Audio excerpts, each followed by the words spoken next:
Est-ce que tu sais qu'en ce moment même, pendant que tu regardes cette vidéo, il existe sur cette terre une nation de milliards d'individus qui sont enfermés vivants derrière un gigantesque mur de fer et de cuivre. Ils ne sont pas dans l'espace, ils ne sont pas dans une autre dimension, ils sont ici, sur notre planète. Ils sont peut-être cachés derrière une chaîne de montagnes que nos satellites ne voient pas, ou enfouis dans les profondeurs de la Terre. Leur nombre est terrifiant. Le prophète, alayhi salatu wa salam, a dit que pour chaque humain normal, il y a 99 d'entre eux. Lorsqu'ils seront libérés, ils seront si nombreux qu'ils boiront l'eau des lacs jusqu'à la dernière goutte et qu'ils mangeront tout sur leur passage. Ce ne sont pas des monstres, ce ne sont pas des extraterrestres, ce sont des êtres humains, des fils d'Adam, comme toi et moi. On les appelle Yadjouj et Madjouj, Gog et Magog. Où sont-ils cachés exactement ?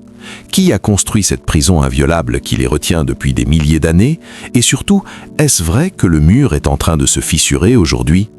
Dans cette vidéo, nous allons mener l'enquête la plus fascinante de l'histoire.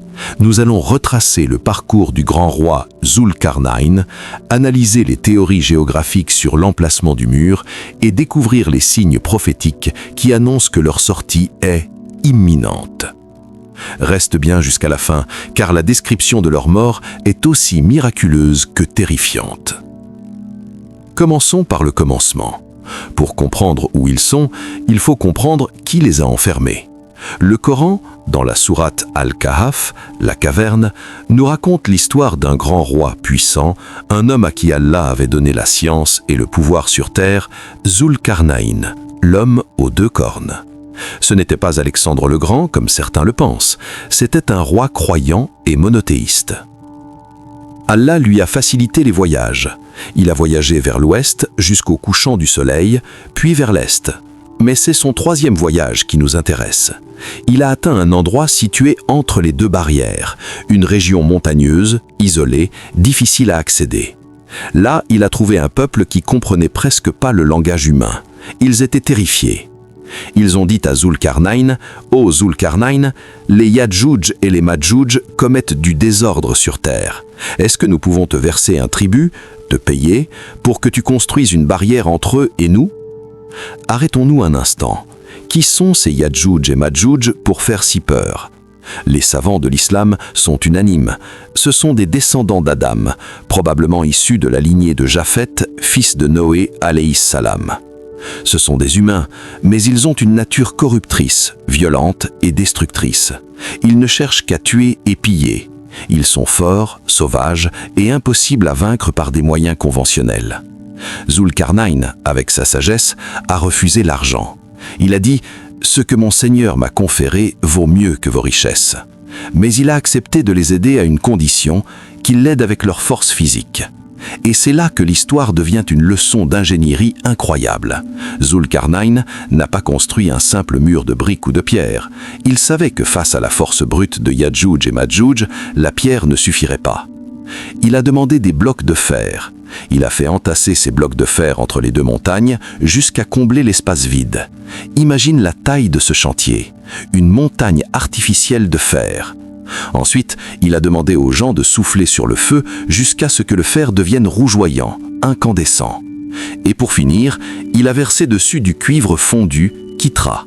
Le mélange du fer et du cuivre a créé un alliage indestructible, une surface lisse et glissante. Le Coran dit « Ils ne purent l'escalader ni l'ébrécher ». Le mur était si lisse qu'on ne pouvait pas le grimper, et si dur qu'on ne pouvait pas le percer. C'est ici que le mystère s'épaissit. Depuis ce jour, Yadjouj et Madjouj sont bloqués derrière cette barrière. Mais où est cette barrière aujourd'hui ? C'est la question que tout le monde se pose. Avec Google Earth, avec les satellites, comment peut-on mater un mur de fer et de cuivre gigantesque ? Il y a plusieurs théories fascinantes chez les savants et les chercheurs. La première théorie, et la plus populaire chez les anciens exégètes, est que ce mur se trouve dans la région du Caucase, quelque part entre la mer Noire et la mer Caspienne. Il y a une passe célèbre appelée la Porte de Fer, Derbent, au Daghestan. C'est une région montagneuse très escarpée. Certains pensent que le mur a été recouvert par la terre et la végétation au fil des millénaires, devenant une partie naturelle de la montagne. Allah a le pouvoir de cacher ce qu'il veut à la vue des hommes jusqu'au jour J. La deuxième théorie parle de l'Asie centrale, vers le Kirghizstan ou la Chine. Certains ont pensé à la Grande Muraille de Chine, mais cette théorie est souvent rejetée parce que la muraille de Chine n'est pas faite de pierre et de briques, pas de fer et de cuivre, et elle n'est pas située entre deux montagnes de la manière décrite. La troisième explication est plus spirituelle. C'est une zone interdite ou voilée. Comme le Dajjal est enchaîné sur une île que personne ne trouve, Yadjouj et Madjouj sont dans une zone géographique réelle, mais protégée par un voile divin jusqu'à la fin des temps. Nos technologies voient ce que Allah leur permet de voir. Mais attention, il y a un fait qui fait froid dans le dos. Ils ne sont pas restés inactifs.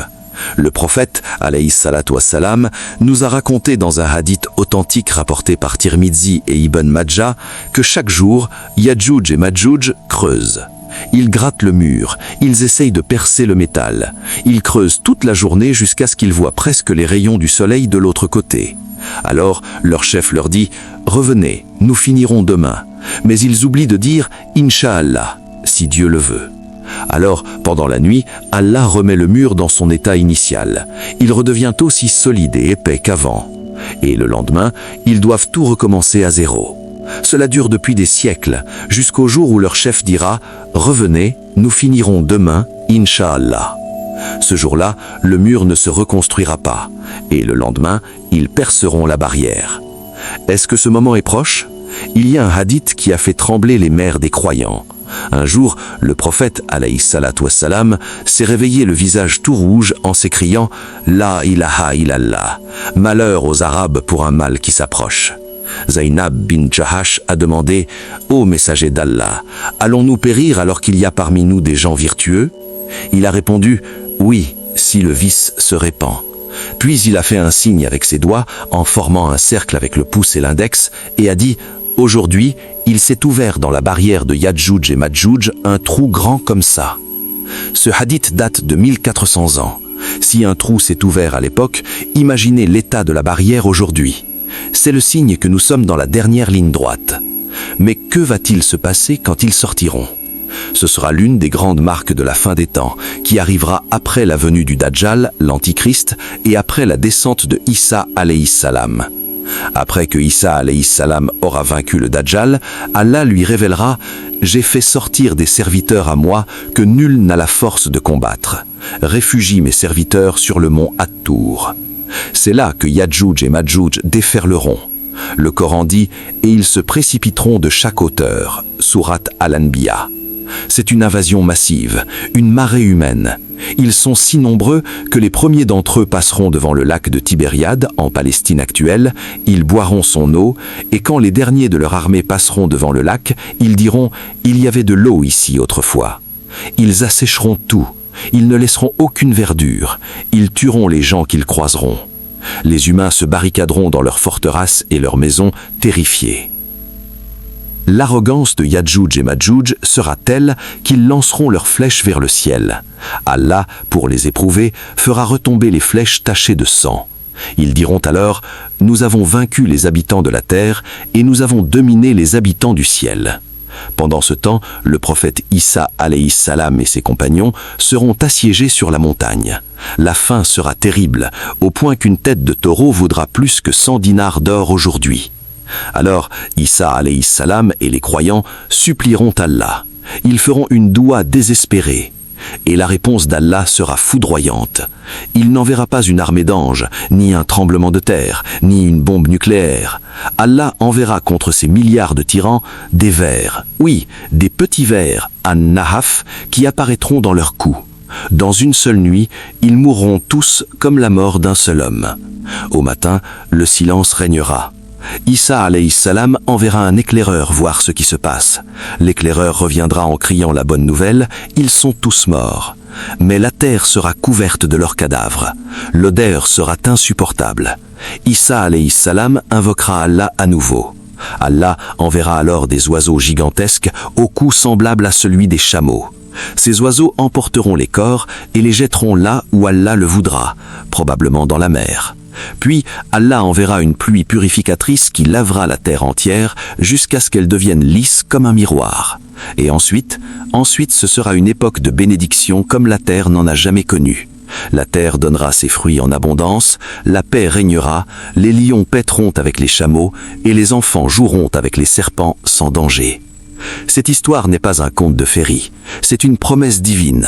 Le mur est réel, la menace est réelle, mais la leçon la plus importante pour nous aujourd'hui, ce n'est pas de prendre une pelle et d'aller chercher le mur dans les montagnes.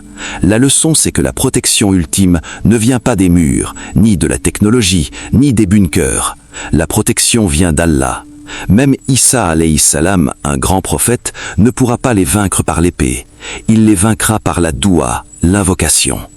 Alors, pose-toi la question. Quel est le mur que tu as construit entre toi et le châtiment d'Allah? Est-ce que tes prières sont solides comme le fer? Est-ce que ta foi est résistante comme le cuivre? Car le jour où les vrais murs tomberont, seule ta connaissance